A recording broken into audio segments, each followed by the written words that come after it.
Baik, Assalamualaikum warahmatullahi wabarakatuh. Selamat pagi anak-anak. Semoga pada hari ini kalian masih dalam keadaan sehat tanpa kurang satu apapun. Baik, sebelum kita mulai materi pada pagi hari ini atau pada hari ini, sebelumnya kita berdoa mudah-mudahan apa yang kalian pelajari bisa bermakna ya, dan bisa memberikan tambahan pemahaman pada kalian semua. Berdoa mulai. Bismillahirrahmanirrahim. Cukup?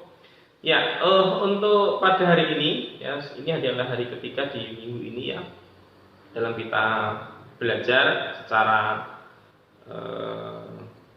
tidak tatap muka, kita melalui online ya. Nah, kita akan mempelajari tentang materi tematik ya. Kalau kemarin kita membahas tentang matematika, nah sekarang untuk tematik ini saya mohon maaf akan saya saya pilah-pilah. Terpaksanya seperti itu, walaupun itu sebenarnya nggak secara prosedur tidak seperti itu ya. Tetapi karena ini kalian itu kelas 6, terpaksa ini materi tematik itu saya sarikan, artinya saya pilah-pilah mana itu materi bahasa dan mana materi yang IPA ya. Saya tidak akan mencampur secara tematik atau membelajarkan secara tematik, tetapi terpaksa akan saya cuplik ya muatan pelajarannya itu. Karena apa? Karena ya tadi seperti yang saya jelaskan kemarin, agar target materi yang kalian pelajari pada semester 1 dan 2 itu bisa terselesaikan pada semester 1 ya, pada semester 1. Nah, oleh karena itu, mohon maaf nanti apabila kok Pak materi tematik kok muatan pelajarannya berdiri sendiri. Nah, karena alasan itulah tadi, kenapa saya membelajarkan hal seperti itu. Oleh karena itu, untuk materi tematik yang akan kita pelajari pada pagi hari ini, saya cuplikan untuk muatan pelajaran yang bahasa Indonesia terlebih dahulu. Nah, bahasa Indonesia pun mungkin tidak akan semua saya bahas di sini ya. Yang mana sekiranya urgent atau mana sekiranya yang paling pokok saja. Yang nanti biasanya nanti itu arahnya dimungkinkan untuk menyasar pada soal-soal ujian ya. Jadi karena tidak semua materi itu diujikan dalam ujian daerah. Itu. Baik. Untuk bahasa Indonesia yang masuk dalam kisi-kisi ujian daerah ya, atau ujian kalau kemarin ya namanya USBN, kalau kemarin ujian sekolah berstandar nasional. Nah, itu yang dari tahun ke tahun yang sering sekali muncul karena itu merupakan pokok ya. Itu adalah tentang pembahasan tentang kalimat utama ya, tentang kalimat utama dan ide pokok. Oleh karena itu nanti akan kita bahas sekilas tentang kalimat utama dan ide pokok.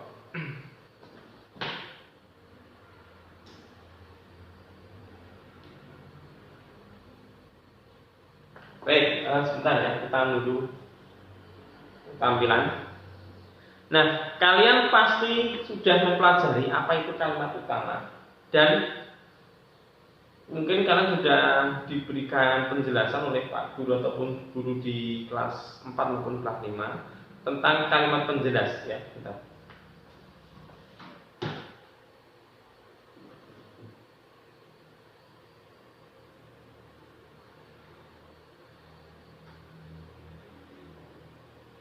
Ya. Nah, kok berkali-kali mempelajari tentang kalimat utama terus apa? Ya tidak apa, karena itu nyatanya banyak anak-anak yang juga belum begitu paham tentang apa itu kalimat utama dan apa itu ide pokok.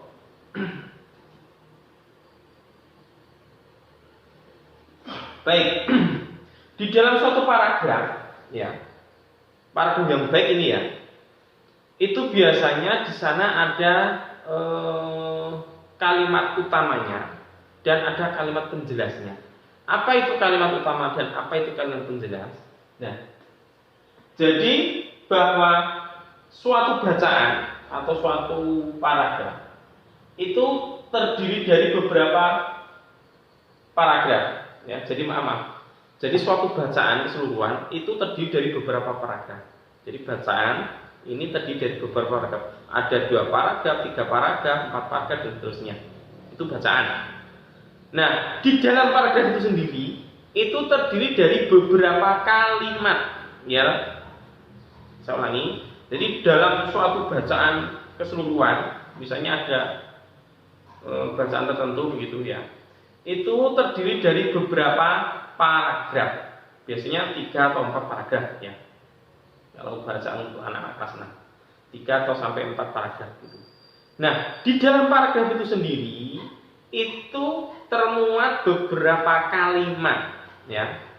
Biasanya untuk taraf SD kelas 6 ini nanti kalimatnya itu tidak banyak juga ya, biasanya sampai 4 kalimat saja.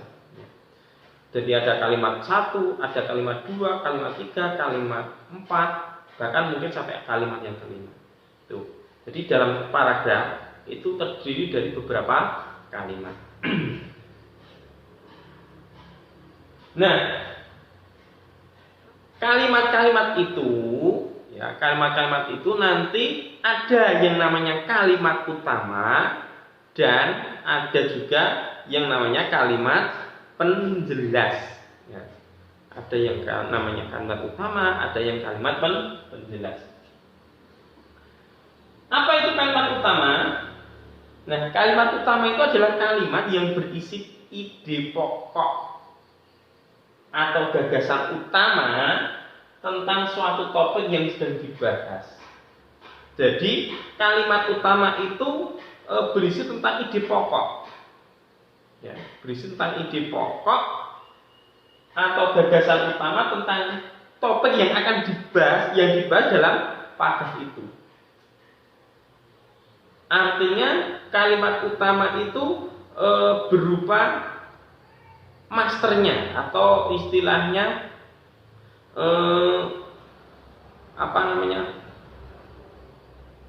kalimat yang masih generalisir ya, jadi artinya kalau dijelaskan secara detail itu biasanya kalimat utama itu istilahnya yang masih memuat secara keseluruhan atau mengeneralisir tadi atau secara menyeluruh. Yang itu idenya, yang isinya ada gagasan utama. Jadi masih berupa kalimat yang maknanya itu masih menyeluruh, belum mendetail, ya, belum mendetail itu kalimat utama. Nah, biasanya dalam paragraf itu kalimat utama itu cirinya ya, itu kalau tidak di awal kalimat, di awal paragraf, itu juga biasanya di akhir paragraf. Kalau tidak di awal paragraf, itu nanti akan di akhir paragraf. Kalau kalimat utama itu di awal paragraf, itu paragraf itu dinamakan paragraf deduktif. Ya, paragraf deduktif. Sedangkan apabila kalimat utama itu di akhir paragraf, itu biasanya paragraf itu dinamakan paragraf induktif. Ya, ingat ya, kamu nanti untuk mencari kalimat utama itu di mana? Cukup mudah saja. Kamu lihat kalimat pertama atau kalimat yang terakhir, kalimat yang keempat atau yang kelima. Itu saja. Nah, kemudian kapan itu kok kalimat cirinya apa? Kalimat utama itu ada di akhir misalnya. Kok bisa di pertama atau bisa di akhir? Cara mengidentifikasinya bagaimana? Gitu ya. Ya kan kita harus membaca dulu ya. Kalimat itu berupa kalimat penjelas, menjelaskan kalimat setelah atau sebelumnya atau tidak. Ya. Kalau itu masih berupa generalisir atau masih kalimat yang bermakna luas begitu, ya berarti biasanya itu kalimat utama. Nah, sedangkan kalimat yang biasanya di akhir paragraf, ya itu biasanya ditandai dengan kata kesimpulan.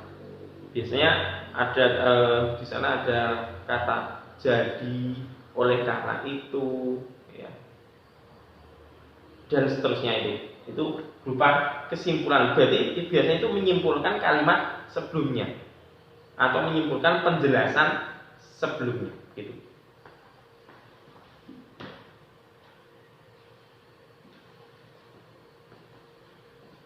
Ya, itu.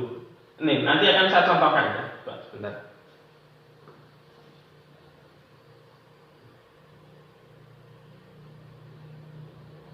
Nah, sedangkan kalimat penjelas, ya, kalimat penjelas itu menjelaskan kalimat utama itu tadi. Jadi menjelaskan, merinci, ya.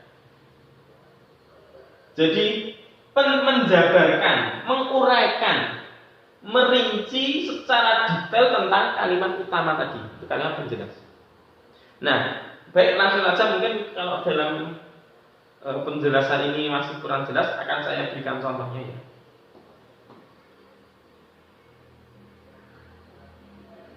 Nah, ini contoh misalnya. Hak dan kewajiban harus dilaksanakan dengan seimbang. Itu kalimat pertama ya. Menuntut hak tanpa melakukan kewajiban dapat merugikan orang lain. Ya. Jawab. Kamu sudah dapat merasakan belum? Mana kalimat penjelas, mana kalimat utama? Hak dapat diperoleh setelah seseorang melaksanakan kewajiban. Kewajiban harus dilaksanakan dengan penuh tanggung jawab. Nah, kalian pasti sudah tahu ya, mana kalimat utama, mana kalimat penjelas. Kira-kira yang dimaksud kalimat utama dalam paragraf ini kira-kira yang mana ini? Ya, yang kalimat pertama, oke? Yang kalimat pertama. Nah, karena kalimat pertama ini masih maknanya masih secara keseluruhan ya, belum mendetail ya, artinya belum menjelaskan. Coba kalau kita ulangi baca lagi. Hak dan kewajiban harus dilaksanakan dengan seimbang. Artinya dia masih menjelaskan secara menyeluruh gitu ya. Nah, kemudian ini kalimat pertama ini dijelaskan di kalimat yang kedua dan seterusnya ini, menuntut hak tanpa melakukan kewajiban merugikan orang lain. Nah, ini menjelaskan kalimat pertama bahwa hak dan kewajiban itu harus dilaksanakan dengan seimbang. Orang kok orang lain orang itu akan menuntut hak terus tanpa melakukan kewajiban karena dapat merugikan orang lain. Nah, inilah namanya penjelas. Ya, inilah namanya penjelas. Hak dapat diperoleh setelah seseorang melakukan kewajiban. Nah, maka hak itu harus diperoleh seseorang setelah melakukan kewajiban. Itulah mengapa hak dan kewajiban itu harus dilaksanakan dengan seimbang. Itulah penjelasannya. Dilanjutkan di kalimat yang ketiga atau keempat ya tadi, keempat ya.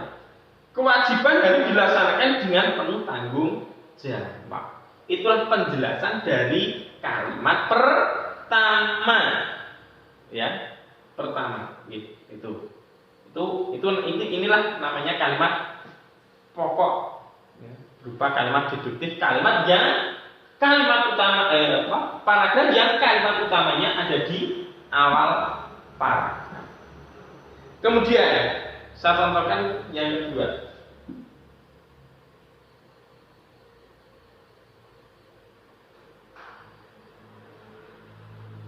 Nah, ini. Nah, hutan lindung merupakan penghasil oksigen yang dibutuhkan manusia. Sebagai tempat resapan air raksasa, hutan lindung membantu pengelolaan air tanah. Keberadaan hutan lindung juga dapat dijadikan kawasan wisata. Itulah berbagai manfaat hutan lindung. Nah, coba sebelum sampai ke ide pokok, ya, kamu harus tahu dulu mana kalimat utamanya. Karena tadi bahwa ide pokok itu ada di kalimat utama. Maka tahap awal yang kalian harus lakukan adalah menentukan kalimat utama dulu. Nah, kira-kira kalimat utamanya yang mana ini? Di awal atau di akhir? Tadi kan saya jelaskan bahwa kalimat utama itu kalau tidak di awal ya di akhir. Itu ya.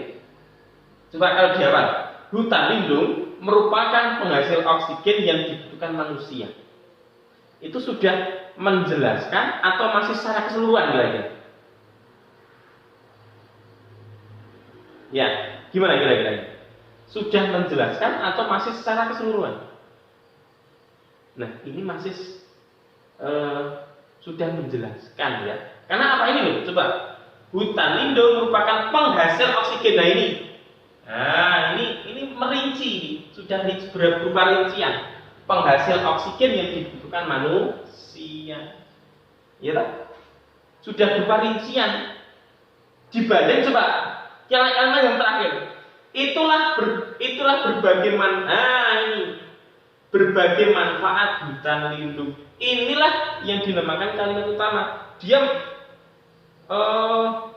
maknanya masih secara kesimpulan manfaat hutan lindung. Apa itu manfaat hutan lindung? Apa saja tahu manfaat hutan lindung itu? Nah, ini dijelaskan di kalimat pertama sampai kalimat yang ketiga. Kalimat pertama, coba penjelasannya. Manfaat hutan lindung itu penghasil oksigen, ya kan?